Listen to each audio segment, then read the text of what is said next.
Hey, good afternoon, everyone. Welcome to our 10th webinar of the year. I am really excited to invite you and have you here today to join us for this webinar. Appreciate your gift of time. We know it's the holiday season and everyone is super busy at work and at home, so thanks for joining us today. We are expecting about 140 folks. There's about 70 on right now as people are rolling into the room, but we're going to go ahead and start. We're a couple minutes late due to a few technical issues that we had this morning or this afternoon. I think all of you know me by now. I'm Lydia Miselides, your Interim Executive Director for CADS and the Executive Director for our sister organization called the Alliance for Leadership in Education. If you attended the fall conference just a mere couple of weeks ago, thank you for being there. It was great to see so many faces that I haven't seen for a long time. If you were there, you were available and there for our formal announcement of this Raise Our Rates state budget campaign. And today is a follow-up on that. We're going to introduce all of you who were not at fall conference as to what we are doing and encourage all of you to join Team CADS and get involved so we can get these rates increased for all of you in the coming year. So today we're going to talk to you about our advocacy work, what we've done up to now, and what we plan to do next year. Next slide. And if you're a veteran of these webinars, you'll know that we're being recorded today. Listen-only mode is on. There's a couple of handouts, a PowerPoint, and a fact sheet we'd love you to see and download in the download tab. Also, we'll be sending you a few chats during the webinar, and questions will be using the question box again to the right of your screen. And please do complete the survey. We read every single one of your comments and we need to know how we're doing to support you with these webinars. Next slide. So as I said, we are super excited to announce our campaign, and also thanks to Danielle Hanlon, your Membership and Communications Director, a new campaign page, and there's the link, and you're going to see it throughout. We're going to put it in the chat. We just created this for this campaign, and it's one-stop shop for everything you're going to need for this campaign through the coming months and through the year. And we'll update it regularly, so bookmark it and check it frequently. It is a public site, so you can share it with your friends, family, and supporters. Next. So you'll be hearing more about this and again, what you can do to get involved and how we're going to make it as easy as we can for you to get involved.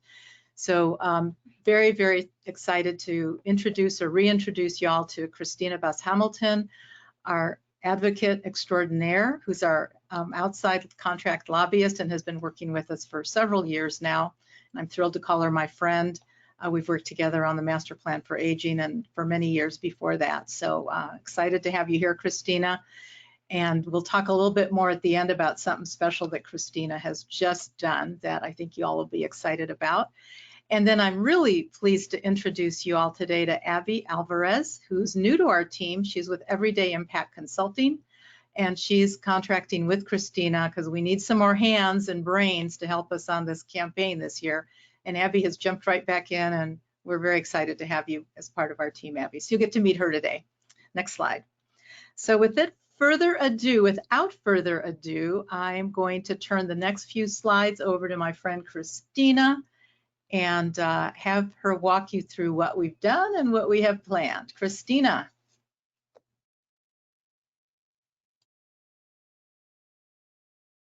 Okay, thank you so much, Lydia, for that amazing introduction. You always make me feel so happy.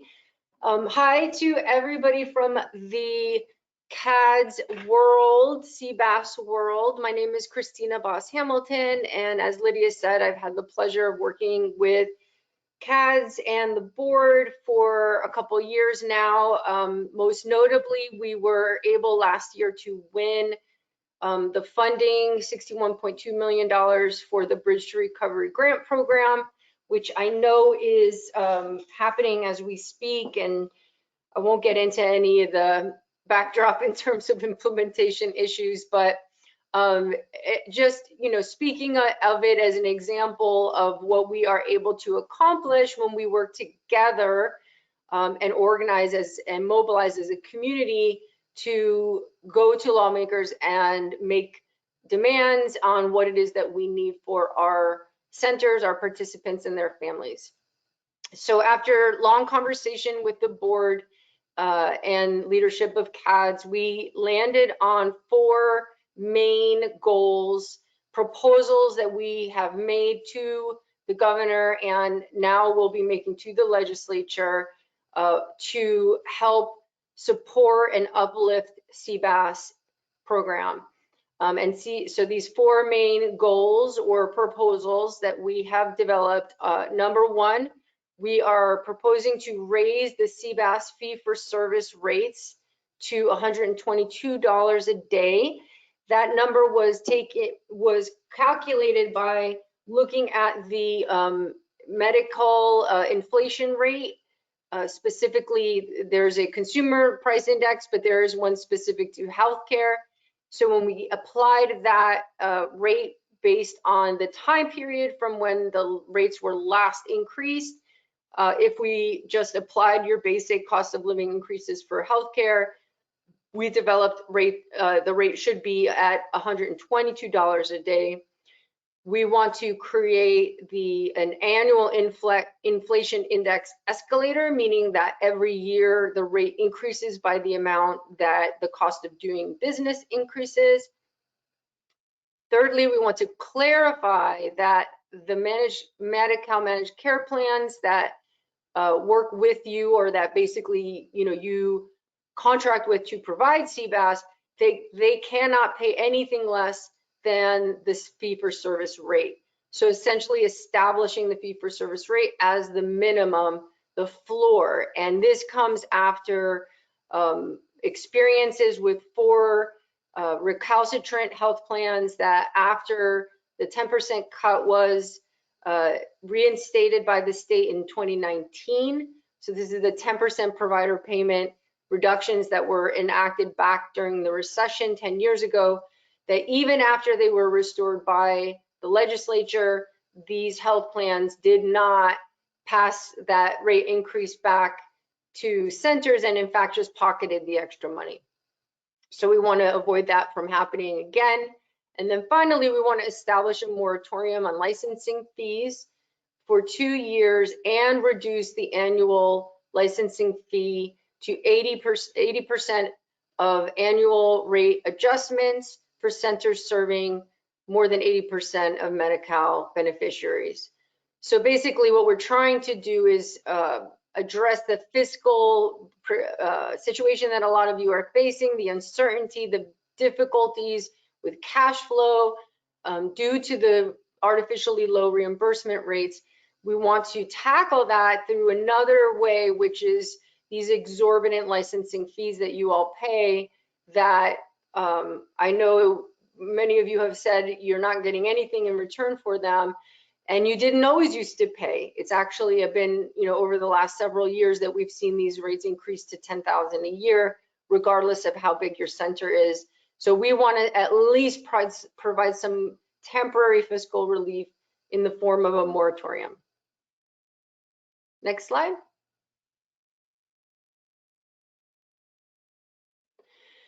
So just to catch you up on what has been going on. So working with, again, the CADS leadership, we started back in the summer with establishing what these proposals would be and spending time putting a background paper together, and actually have already started meeting with members of the administration and submitted a letter to the governor to try to influence what he will be submitting in January to the legislature as his proposed state budget. And so that process started in the summertime. But right now, what we're doing right now is officially launching our campaign. And I'm just going to catch you up on what we've been working on since the summer. Next slide, please. Okay, so catching you all up, it took some time to get all the facts and figures and meet with the legislative committee and the board. We did bring on Abby at Everyday Impact Consulting to help draft this very extensive letter to the governor, 13 pages long, that it basically includes the history of the reimbursement rates, the reductions that happen, the restorations that happen, but only for, some of the plans having done. And it really just delves deeply into everything that is wrong with the industry in terms of lack of sustainability, the precarious finances that you are all dealing with, and then ultimately the lack of or the closures that have resulted over the last several years because it is too expensive. The cost of doing business is more than the reimbursement rates that you are paid. And so what we're ultimately pointing to is that the end result is that participants around the state are losing services, and that there are whole parts of the state in which there are no services offered. And so ultimately what we're trying to make the argument to the state is you cannot reach these lofty goals, for example, like you have in CalAIM or, the Master Plan for Aging, all of which, talks a lot about aging in place and aging in the community and whole person care, but at the same time starve those providers that are the ones who are providing a lot of the services that would establish those goals, that would make those goals come to pass.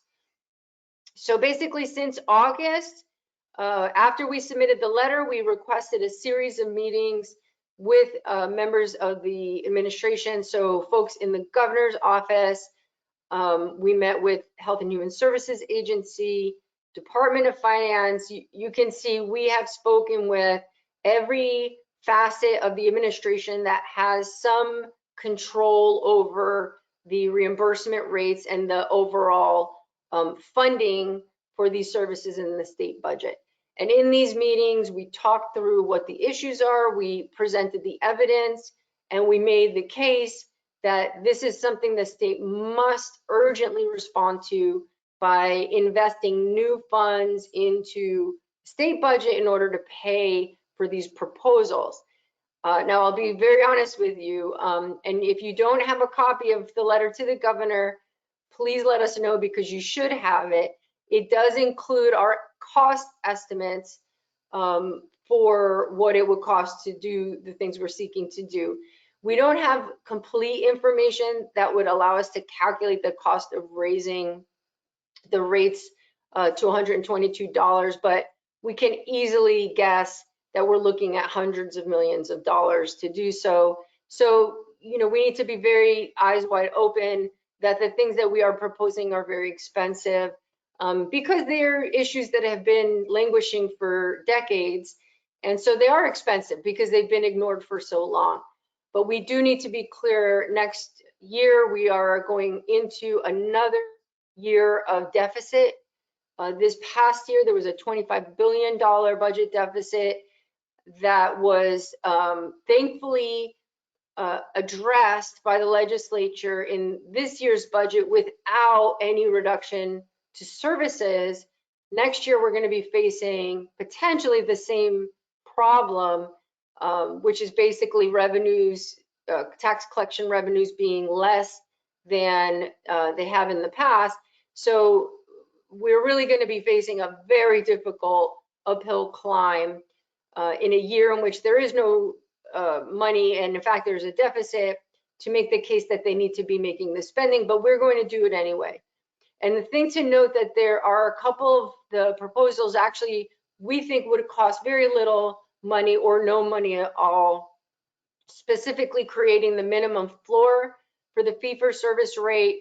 We estimate does not have any cost because the legislature did reinstate that 10% cut in 2019. So the actuarial rates, the reimbursement rates were funded by the state to include the 10% restoration. So that actually happened already. And like I said, the plans that haven't paid the full restoration are simply pocketing the extra dollars rather than passing them along to you all.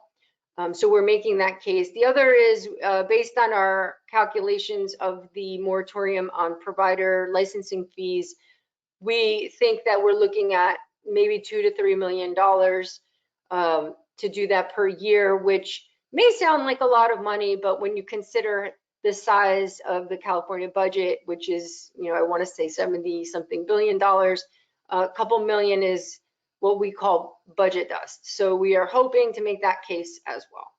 Next slide. So we have been meeting regularly. We are continuing to refine our ask based on new information that we are receiving. We have been working with you all on organizing invitations to your legislators that represent your districts, asking them to come and visit your centers. We sent invitations to members of the administration and to the governor to also visit centers. So basically mobilizing throughout the fall at the center level to get these representatives engaged and to educate them on CBAS. And honestly, the #1 way to do that is to have them come and see it firsthand. We've been disseminating a steady flow of information to the administration, showing firsthand impacts of center closures that are happening. We've been sharing with them your statements that you agree to share, that in your own words speak to the situation and how bad things are. We have been directly sharing all of this so that we are continuing to make the case. And as a result, based on the advocacy that started with those recalcitrant plans, we did start talking to the Department of Healthcare Services about this. I want to say back in May of last year, we were able to get 2 of the plans of the 4 to start reimbursing those missing 10% going back to 2019. So that is actually something very positive that has come out of it, but we need to do more. Next slide. So I'll quickly give you a timeline for next year. For those of you who were involved in the Bridge to Recovery campaign, this should be somewhat familiar to you. It doesn't change, every year's the same, but essentially on January 10th, the Constitution mandates that the governor submit a proposed budget to the legislature. So we have to remember, it's the legislature that appropriates dollars. It is not the governor. All the governor can do is make a proposal and then work with the legislature to narrow it down, to add or change it, and then the legislature votes on a final budget in the middle of June. So it is a months-long process of budget subcommittee hearings and meeting after meeting after meeting, at least for advocates on, for our side, to make the argument and make the case and win the support that we need. So that means attending subcommittee hearings, that means testifying, writing letters, giving public comment, calling in on the public comment line. It means having lobby visits, lobby meetings, requesting meetings with your representatives, again, on this, so you can share the proposal and ask them to be a champion for it. It means here in Sacramento, our team continuing to meet with members of the administration and now the members of the legislature, now that they will be back in session. So this is an extraordinary amount of work, and I really don't want to gloss over it. Requesting money in the state budget is always a very big task. It is a Herculean task in a budget deficit year. So I want to point that out. And I just think we should have a very sober understanding of what we have, the work that we have cut out for us, and that a campaign of this scale needs to be well-resourced, well-funded, well-staffed in order to be successful. This is, I would say, the work we did for Bridge to Recovery. I want you to times it by 100 if we're talking about getting a rate increase the way that we are. And next slide.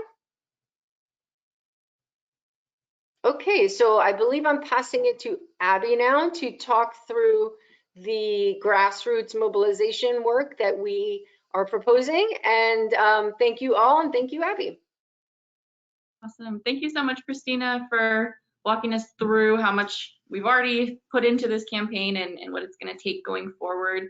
My name is Abby Alvarez. As Lydia mentioned, I'm a policy consultant with Everyday Impact, working with Christina and Lydia on getting this campaign off the ground. It's super, super important. I know you all know that and feel that every day. So excited to be working with you all on this. These next few slides is really just the how. You know, what exactly are we asking for members? How can you get involved in the campaign?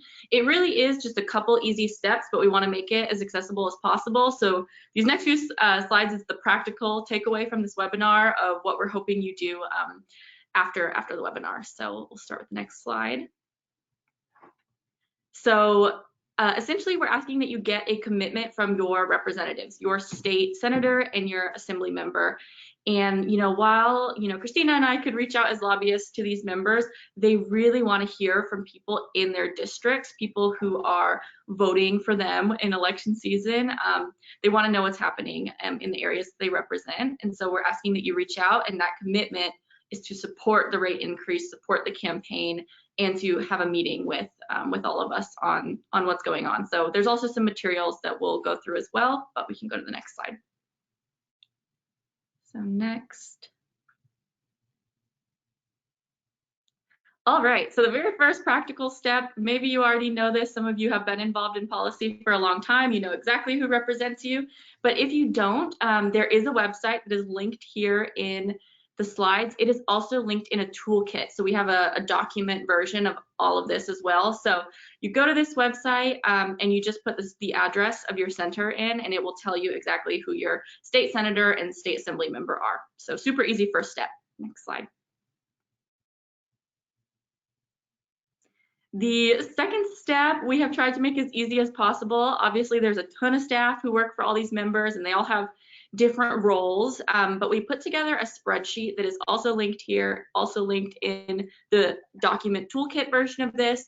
And what you'll do is, after figuring out who represents you, you'll find their name over in column B, and then you will find out who their scheduler is, who their budget staffer is, and who their legislative director is. And the emails are already in there, so it's just a copy and paste. The main thing is that sometimes under budget staff, it's not a specific person, it's based on issue area. That should already be in the spreadsheet as well. So these are the emails that you're sending to, and you'll just use the spreadsheet to find who your respective staff is. Next slide. Next, you will download a PDF version of the letter. You might already have the letter. If you can't figure out how to download it, just email us and we can just send you the attachment as well. But if you want to do this completely by yourself, it is on that advocacy landing page that Lydia has mentioned already. So this is the one-stop shop where all of the resources will be. You'll see the letter. It looks like this. It has the CADS logo on top. It's addressed to Governor Newsom, and it explains exactly what we're asking for. So if you just download a version of that, you will attach it to each of your outreach emails. Next slide. After that, you actually write the email, but we, again, want this to be a very easy step for all of you because you're very busy. So we already drafted the language. This is just a screenshot of it. So in the toolkit, you can copy and paste. There's just a few things to input. You put the name of the person, the people you're emailing, so you'll address the scheduler, the staffer, and the LD, and you'll say what your name is. You will say your position, your center's name. So there's just a couple little things to fill in, and if you would like to tailor the language as well, you totally can, but we just kind of put a couple lines about what we're talking about and why it's important.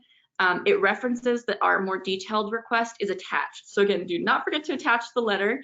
And then if you could CC Lydia, me, and Christina in your emails, that way, if they do have any questions and you aren't able to get back to them, we can help field those questions.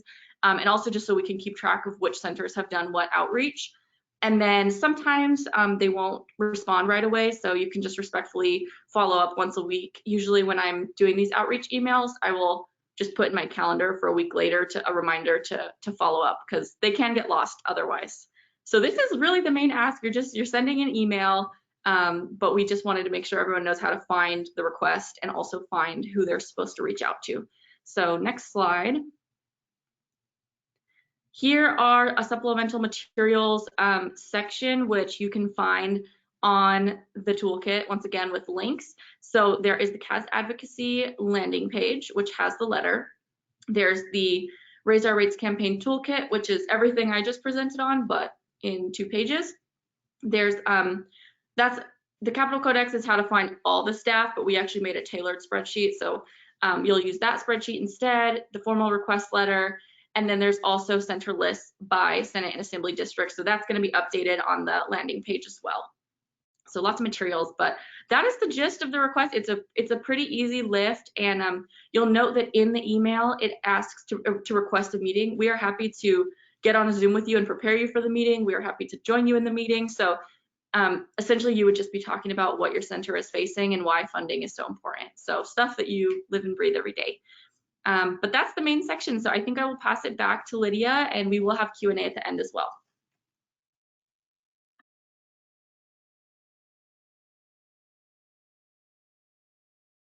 All right. Thank you, Abby. Thank you, Christina. So let's go to our next slide. If you look in the chat, everybody, we've put in links to our landing page, and I encourage all of you to spend a little bit of time after this webinar exploring. I wanted to also highlight that Abby mentioned the Senate and Assembly lists. Those are customized lists by district in the Senate and the Assembly that, according to our data that we have internally and from the Department of Aging's website, should include all the centers within those district boundaries. So once you find your Assembly district number and your Senate district number, you'll be able to locate on that list that Danielle is now populating a little bit each day, that district list customized for that representative. So we want you to include that in correspondence with them. And it's somewhat tragic and also I think important that you'll see some districts have only one center, some maybe 2.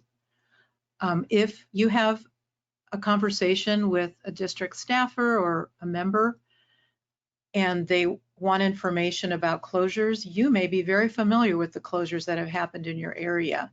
If you are not, then do contact me and we can make that available to you. So, for example, I just sent a list of San Diego closed centers to a representative that we just had a meeting with, and that was a question that was asked of us. So we're here to be a resource for you. We're working behind the scenes every day, as Christina said, but we're also a resource for you. So don't hesitate to reach out to any one of us, and we'll support you in any way that we can.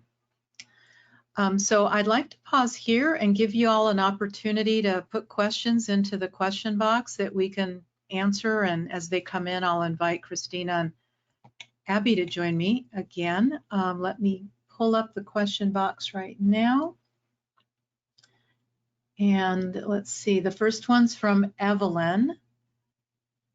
It would be additionally effective. So here's a recommendation from our friend Evelyn, who's just leaving our board of directors, as a matter of fact. Thank you for your service, Evelyn. We missed you at conference. It would be effective if we have a template letter for our participants to send to their reps and assembly members. A script for them to use would also be helpful. Great suggestion, Evelyn. Abby, do you want to comment on that and the timing of that? Yes, we do have a template for this outreach email, but we are happy to create talking points, templates, drafts, all those types of things for other outreach as needed. So feel free to email that along to me and Christina.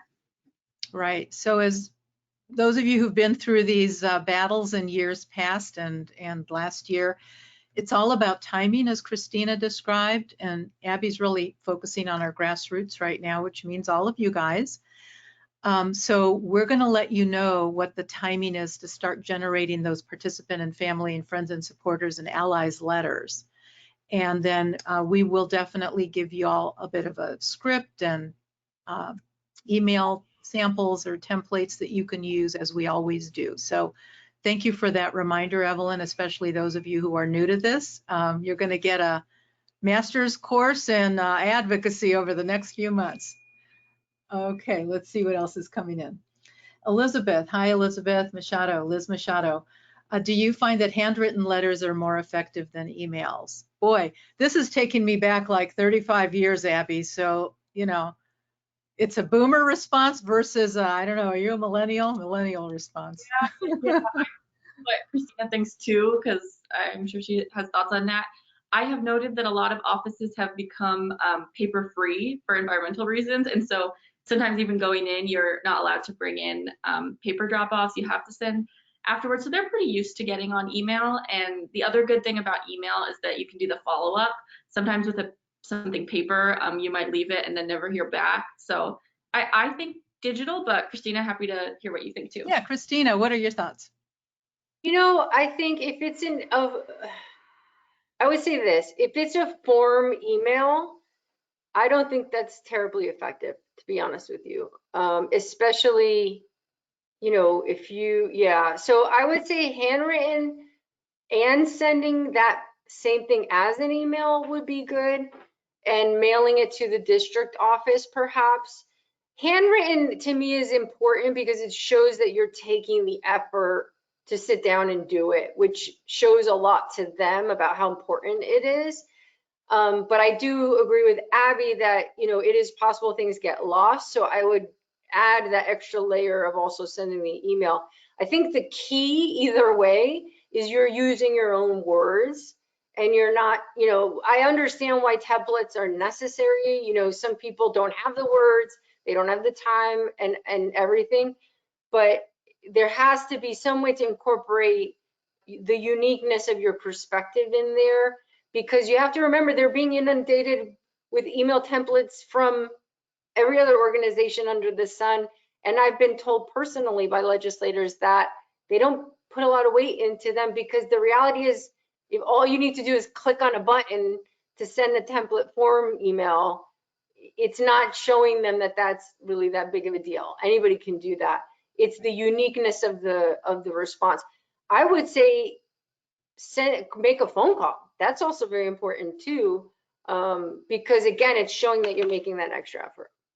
Yeah, and in my experience too, the earlier we get to them, the better. And there's going to be more attention paid versus the flurry, like May Revise is crazy, you guys, and hardly anybody's gets through in terms of getting attention. That's why we have to start now. So I think you're getting really great advice from both Abby and Christina. And I think the big takeaway for me is even if you're using our template, you can customize it to your own needs. Keep it short though, but add your own personal information in there. Give them an example. We're giving you talking points because we want to keep messaging the same thing over and over and over, just like commercials on TV, right? Repetition, repetition. But the why this is happening and what the impact is on you is what's going to stick in their minds. It's the stories you tell them. One story can make a huge difference in their mind. So just keep that in mind as you're writing, but please don't write a thesis. They don't have a long attention span. None of us do these days, right? And keep it short, sweet, but you know, tug at the heartstrings and make it personal, make it real. So I've got, let's see, another question. Oh, Patty, I'm sorry, you don't see the link to the toolkit. It should be up there. Danielle told me it was posted. So maybe as we're chatting here with Q&A for a few more minutes, Nicole, maybe you can get ready to just get on the CADS advocacy webpage and flash it up real quick so everybody can get a visual of what that looks like. And we can show you where things are. So thanks, Patty. I'll help you out, don't worry. Kevin says raising rates is a no-brainer given how long the current rates have lasted in contrast to rising inflation. Yes, absolutely. That said, who are the opponents we're up against that could derail efforts? Well, that's a politically important and intuitive question there. Christine, I'm going to pitch that one to you, my dear. Have we encountered opposition lately in any of the things that we've been asking for? I haven't in my recent years, but what do you think? Well, there's not opposition in the traditional sense that there's some other entity. Well, I put it this way.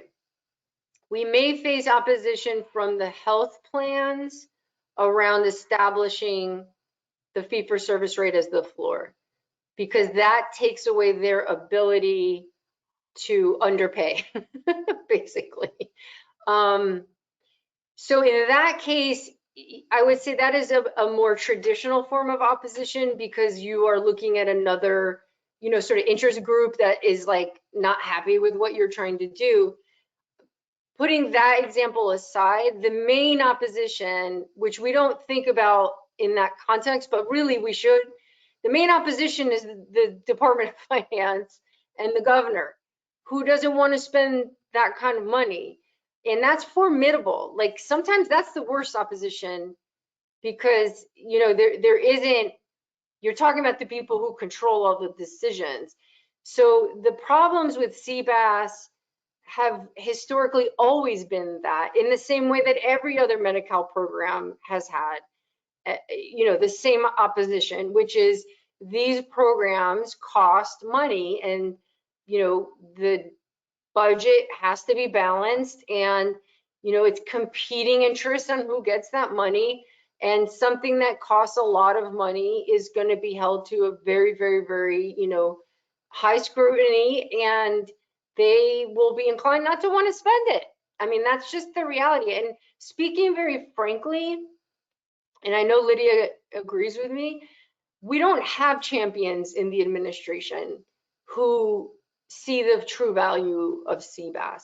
I think that we have supporters and sympathizers, but not that one person who really gets why this is so important. So what we're facing is, an administration that is, they're more likely to pivot in other directions than in our direction. So that's our opposition, is convincing them that they have to invest this money. That's why mobilizing community and getting the family members of the participants involved is absolutely critical, because they won't do it unless they feel like they have to, and that's because of a grassroots mass mobilization. That's the only thing will make it happen. Yeah, and to that point, Julian is underscoring that in the question box, Christina. And Julian says, as a public health educator, I think it's time to collaborate with other organizations to have a louder voice on our requests. We need to community partnerships. He's in the Inland Empire, and he said CBAS adult day healthcare is not really known very well, and we understand that. And there's not a lot of centers in the Inland Empire. That's an underserved area, big time. So Julian, great point, and we do always line up our allies. And what we've also found over the years is local allies, meaning people on the board of SUPS or folks who are running for office and haven't yet been elected, city council members, business leaders, all of those voices, they definitely add to our voice. And then of course we seek out our usual suspects, right? And in Sacramento, our colleagues here who care about our participants and families as much as you do. So yes, thank you for that, Julian. If I could jump in really quickly, Lydia, I want to say something that I think is really important. Please. Julian, you're 100% right. And the reality is CADS has an advocacy plan that does what you're suggesting, or that proposes what you're suggesting, which is external, organizing community leaders, influencers, education around the value of CBAS, creating marketing materials, doing communications. There is so much fundamental work that needs to happen to get the word out about CBAS and why it's so important, in order to generate the support and outrage for what's happening. But that doesn't happen without money to do it, because you can't, these things have to be funded. So all I'm saying is all of the things need people that actually can make them come to pass. You need professionals, professional marketers, professional communicators, professional lobbyists, for example. these are not things that, you know, a volunteer person on their own is going to be able to accomplish. This is expertise. This is experience and skills.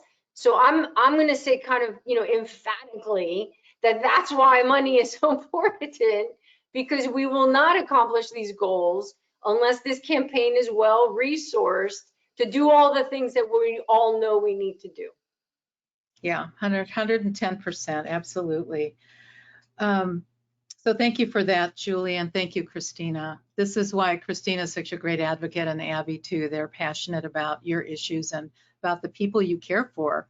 And all of us have experiences that we can talk about for hours on end with our own family members, besides our participants, that really resonate when we talk to folks that we're asking from whom we're asking for support.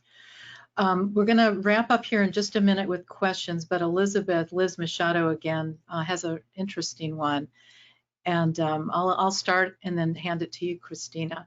She says, is it possible to ask the managed care plans in the meantime to give us some of the provider tax that they have gotten? So first of all, the provider tax is another hour-and-a-half webinar that we're not prepared to talk about today, but we have definitely dug into this and have discussed it with folks in the administration. We are not part of the MCO tax at this time. So I think, Liz, what you're saying is, you know, are there going to be more revenue for the managed care plans? And yes, there are going to be rate increases that will pass through the managed care plans. At least that's our expectation and the expectation of the legislature. Could they? Yes, the managed care plans could solve this problem tomorrow by giving all of you a rate increase. They could solve it tomorrow. Are they willing to? We don't know. I think I know the answer for most of them, but parallel to what we're doing with the legislature and the administration, I've also been thinking a lot about how we can also along the way talk to our managed care plans in a different way than we have in the past and see if they'll start to do the right thing. We know some of them today pay more than the Medi-Cal rate, but many of you out there are not getting anything but the Medi-Cal rate or even a 10% below rate. I have some ideas. I can't share them today because they're not fully fleshed out, but I have some ideas on how we can begin to move that needle, at least to bridge the gap until we can get a Medi-Cal rate, published rate that is reasonable. So if I could add on to that also, Lydia. So to tell everybody, because this question has come up numerous times, the MCO tax that was passed in the spring is allocated to certain provider groups only. This is per an agreement that was reached between the administration, the legislature, and big provider associations. So we're talking about the hospitals, primary care clinics, doctors. None of that, we have been told that there's not extra money beyond that, that every dollar of that MCO tax has been allocated for a certain provider group, and CADS is not, I mean, CBAS is not one of them. We're basically, when we talk to the administration, we are not saying use MCO tax. We're just like, we don't care where you get the money from, just fund it. But I want you all to know that this is just another example of why being well resourced and well funded is so important. Because the groups that were able to do that, and the reason why it took a really big effort is you needed a 2/3 vote of the legislature to do that. So this isn't a small, MCO tax is not a small thing. But the groups that were able to get involved that then said, okay, this revenue is going to come to our, membership, are big, well-resourced trade groups. And so it's just another example that the squeakiest wheel gets the grease. And if you're not squeaky, and if you're not super, super squeaky, then this stuff unfortunately goes past you. And CBAS is not a big industry, and I know you all are suffering in terms of financial, but we will not be able to start changing that until we start financing advocacy at the level that it needs to be financed. Because otherwise, the bigger dogs are always going to come and get the meal first. It's just the reality of it all. Way of the world. Yeah, it's reality. So we're going to move on in just a minute, Christine. I want to respond to a couple more comments that have come in that are really great. Edward, hi Edward, you're asking who's going to negotiate with managed care entities. Well, because of antitrust, we can't do that as a group. You can't do that with your friends.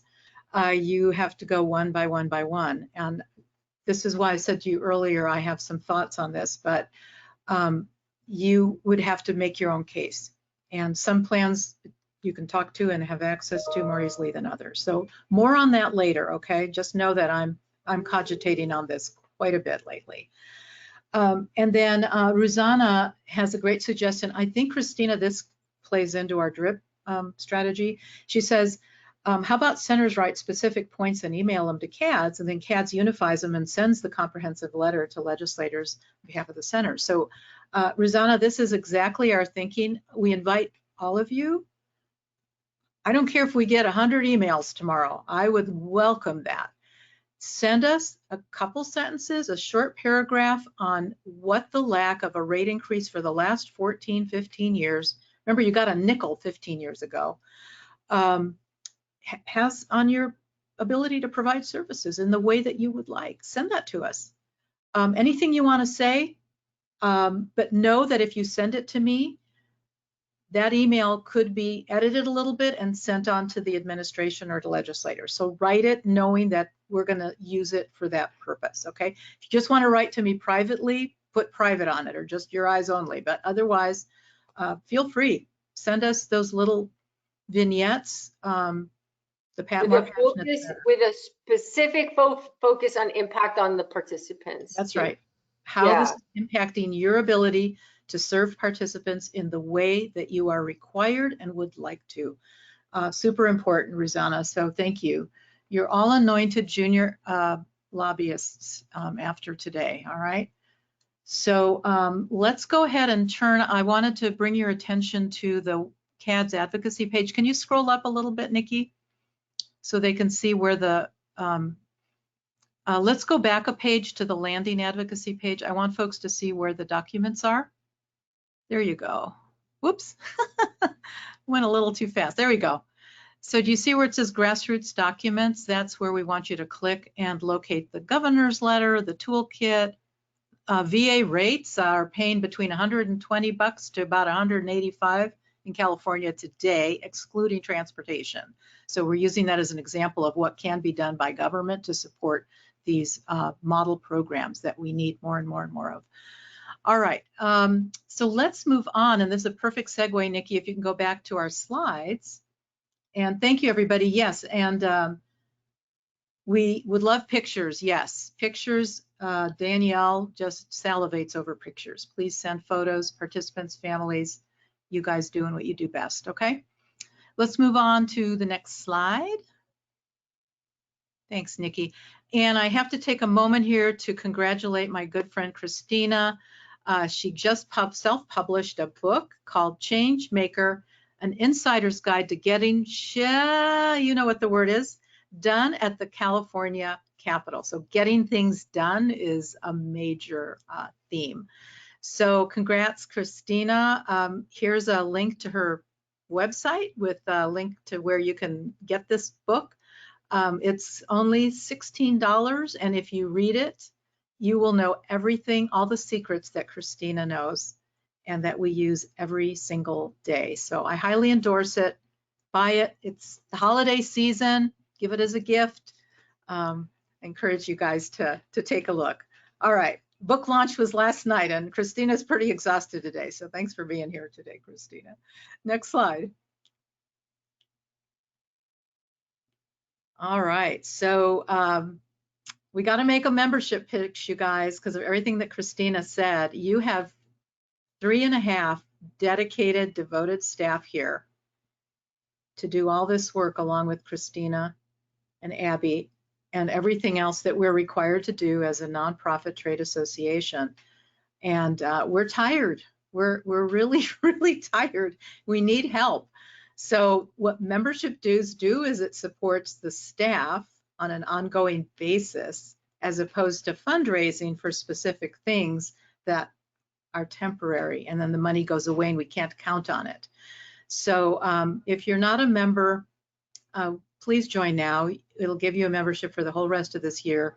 We send out a newsletter. Danielle does an excellent job of getting a newsletter out every Monday morning. It gives you all the insider info you need on managed care, on what's going on around the state that you need to know for your business. And so you're not caught off guard when things happen. We are everyday problem solving for members. If you read this Monday's newsletter, you'll discover a problem that we uncovered that we actually got CMS involved in along with DHCS, and it was a pretty big deal. So again, affecting your participants. So please take this moment to do that. Next slide. We welcome you with open arms. We're counting on you to join Team CADS.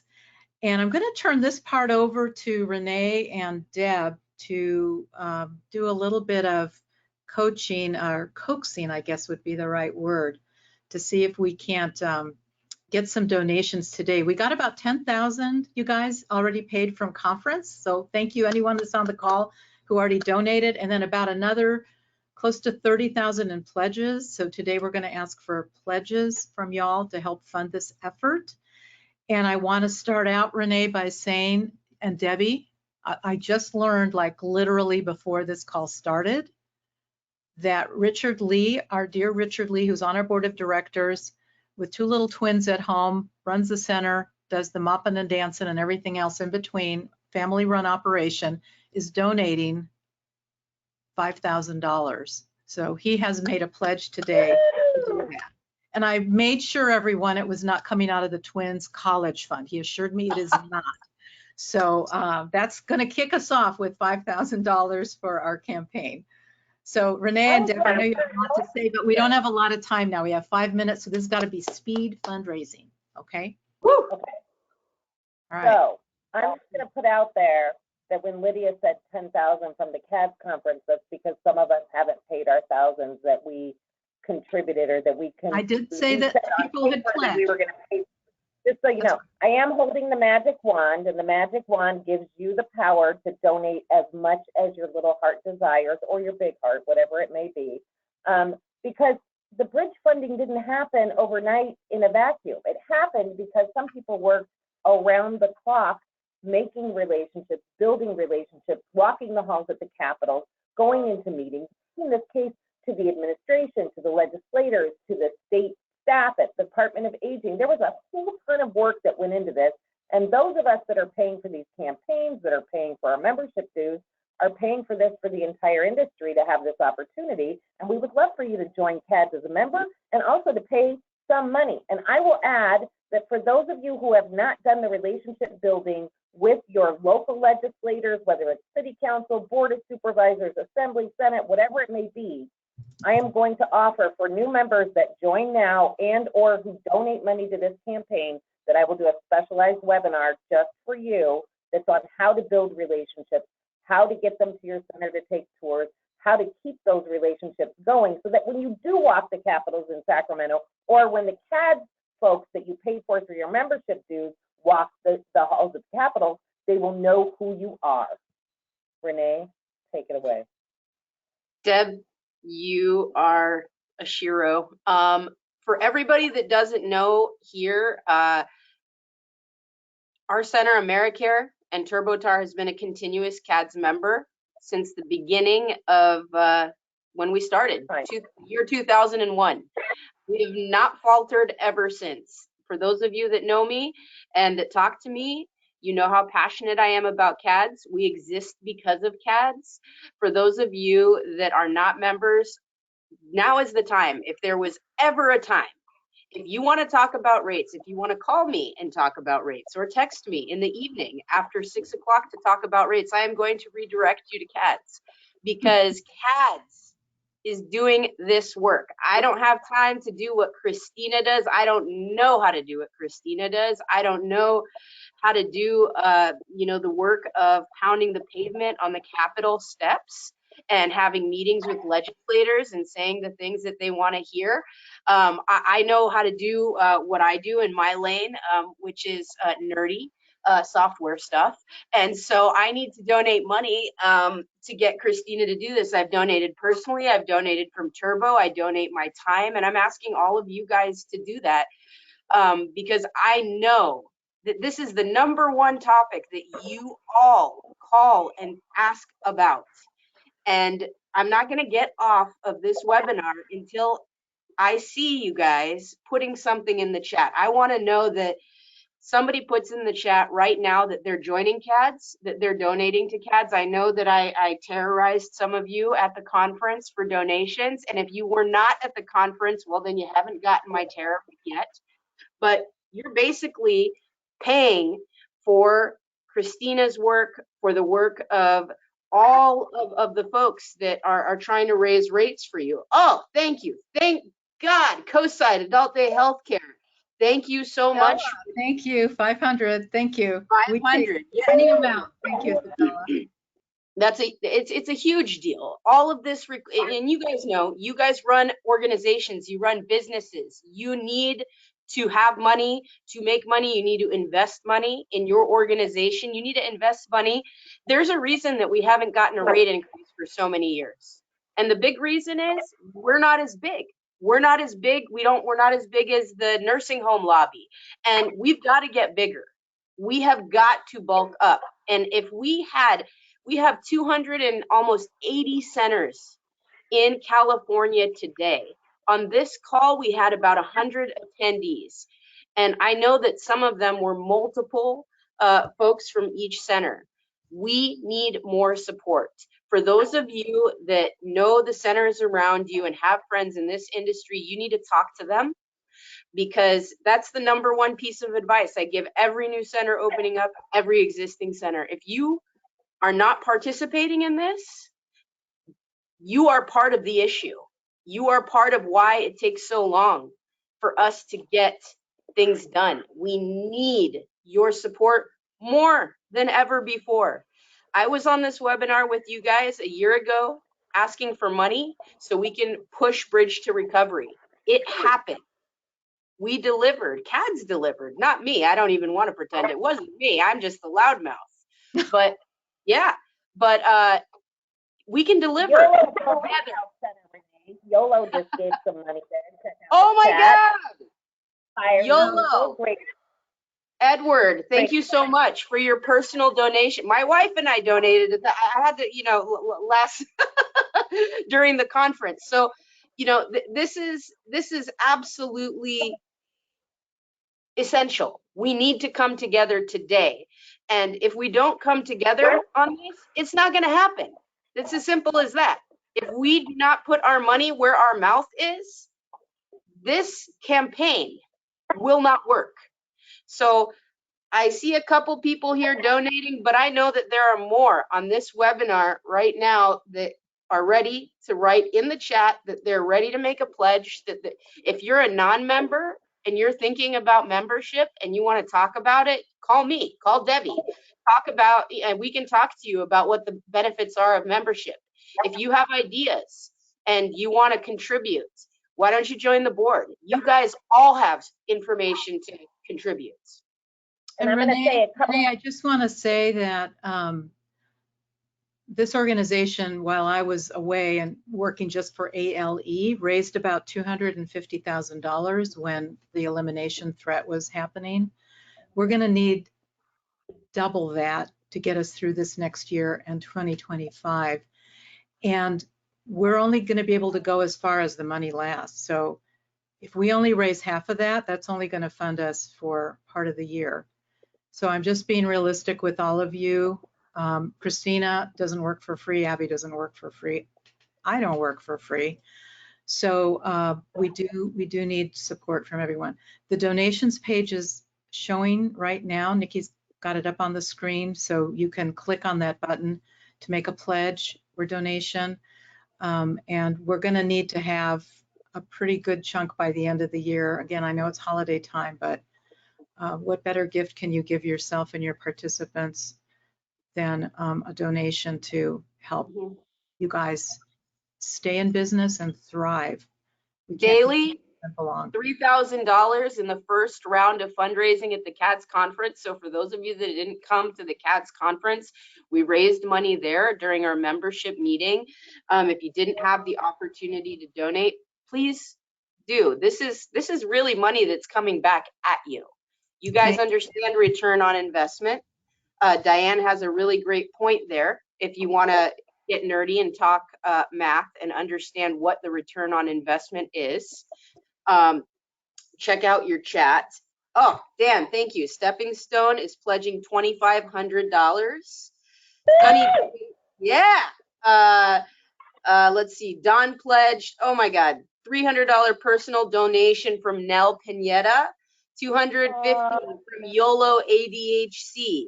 You guys, thank you so much. Michelle from ASEB, thank you so much. She said she's going to make a donation as well.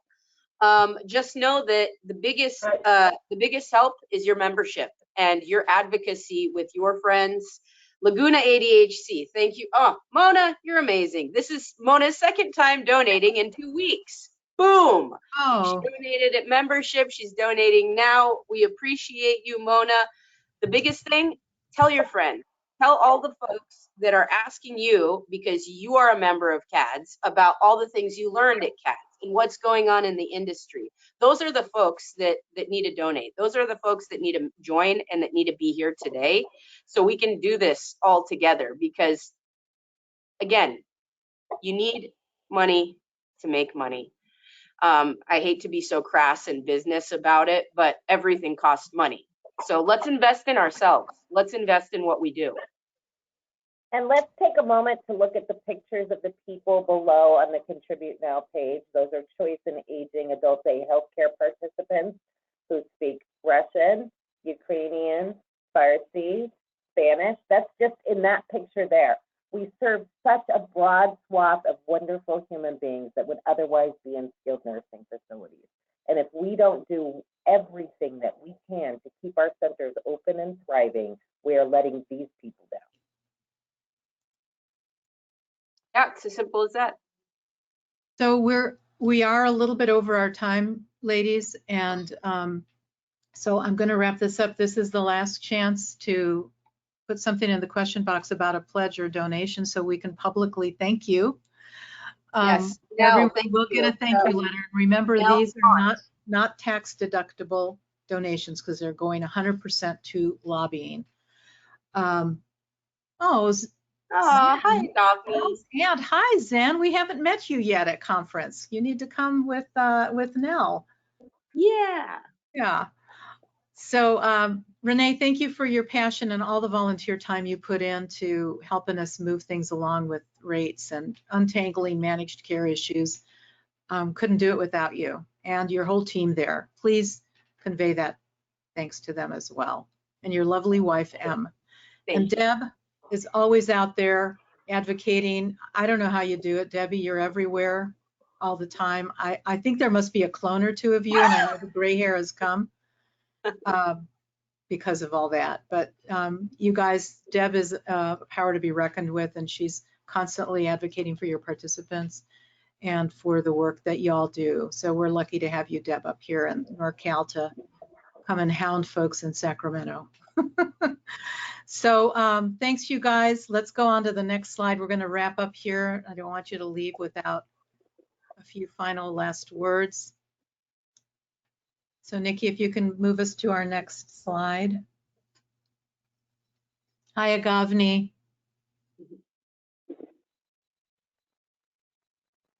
Here's how you reach us.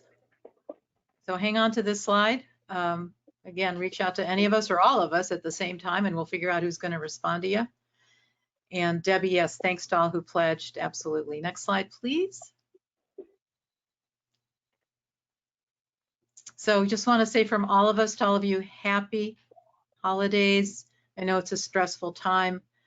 But we're all in this together, you guys. We always have been, we always will be, and we're stronger together. I think that's our other message for today. We've got to stick together and make things happen because the status quo is not working. It's not working. And we can't let this beautiful model suffer, and your participants and families and caregivers suffer when centers close or they have to limit enrollment because they don't have the staffing. There's some significant access issues that we're all very, very aware of. So love all of you. Please enjoy your holiday season. Stay safe. Take moments, take time to take care of yourselves. Hug a loved one every day and give yourself a hug every day. And we'll see you hopefully in the new year. If not, then we're going to be hounding you by email. And I don't know if we're going to do a webinar in December. We may not. We may take the month off. So we'll definitely start up again in January. Thanks again, Renee, Debbie, Christina, Abby. Love you guys. You're the best. Thanks for being part of our team. Okay. Take care, everyone.